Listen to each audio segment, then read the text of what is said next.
Assalamualaikum warahmatullahi wabarakatuh. Perkenalkan, nama saya Siti Hardianti Paputungan, jurusan Manajemen Pendidikan, Fakultas Ilmu Pendidikan, Universitas Negeri Gorontalo. Baiklah, di sini saya akan memaparkan materi Psikologi Manajemen Organisasi melalui Lingkungan dan Perubahan Organisasi. Yang pertama, perspektif tentang perubahan lingkungan. Dalam perspektif perubahan lingkungan sebagai sistem terbuka menurut pandangan Scott yang dikutip oleh Rahayu, lingkungan organisasi digambarkan sebagai keseluruhan yang ada di sekitar organisasi yang dapat memengaruhi dan mempengaruhi oleh organisasi.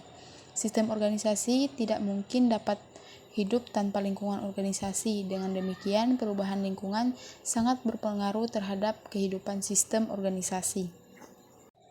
Selanjutnya ada desakan untuk melakukan perubahan dalam organisasi.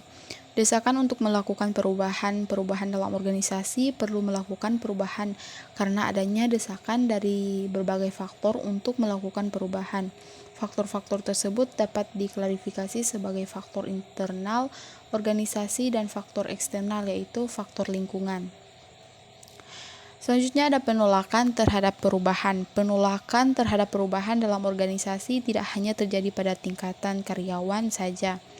Penolakan perubahan juga bisa terjadi pada level organisasi, atau dengan kata lain, meskipun sudah mengetahui faktor-faktor apa saja yang menyebabkan sebuah organisasi, termaksud perubahan berubah, sebuah organisasi bisa jadi akan tetapi menolak perubahan.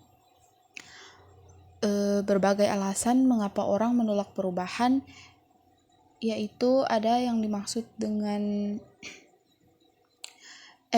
oleh Kotter dan Schlesing menunjukkan bahwa ada 4 alasan utama mengapa orang menolak perubahan.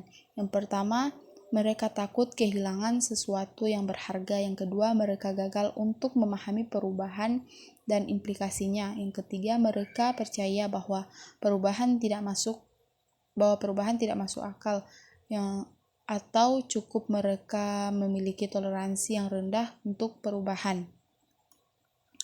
Selanjutnya, mengatasi penolakan terhadap perubahan. Dalam mengatasi penolakan atas perubahan, menurut Koch dan Friends mengusulkan ada 6 taktik yang bisa dipakai untuk mengatasi resistensi perubahan, yaitu sebagai berikut. Yang pertama, pendidikan dan komunikasi. Yang kedua, partisipasi. Yang ketiga, memberikan kemudahan dan dukungan. Yang keempat, negosiasi. Dan yang kelima, manipulasi dan kooptasi. Dan yang terakhir, paksaan.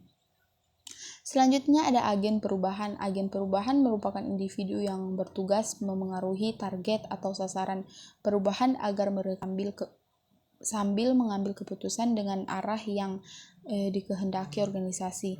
Selain itu, agen perubahan juga harus dapat diandalkan dalam menghubungkan antara sumber perubahan, baik itu inovasi maupun kebijakan organisasi dengan target perubahan. Untuk itu ada sejumlah peran agen perubahan yang harus dilaksanakan sebagai pemimpin perubahan. Ada juga konsep mengenai pengembangan organisasi. Konsep pengembangan organisasi menurut Stigler, Gottman, dan Kegler yaitu yang pertama, iklim mood atau personality pada organisasi, yaitu pandangan psikologi pada organisasi. Yang kedua, budaya atau asumsi dan kepercayaan sesama anggota pada organisasi, pandangan antropologi pada organisasi. Yang ketiga, kapasitas, fungsi optimum pada subsistem organisasi. Pengembangan organisasi memberikan support pada top manajemen untuk meningkatkan visi organisasi, yaitu gambaran ke depan. Perbedaannya proses pembelajaran interaktif, penulisan dan penetapan proses diri, dan pemecahan masalah, diagnosis masalah, membuat keputusan dan memberikan tindakan pada manajemen kolaboratif, partisipasi dan mengatur suatu budaya, melakukan interaktif tim kerja, membangun blok organisasi, Pengembangan organisasi ini akan membangun dan mengatur keberlanjutannya organisasi.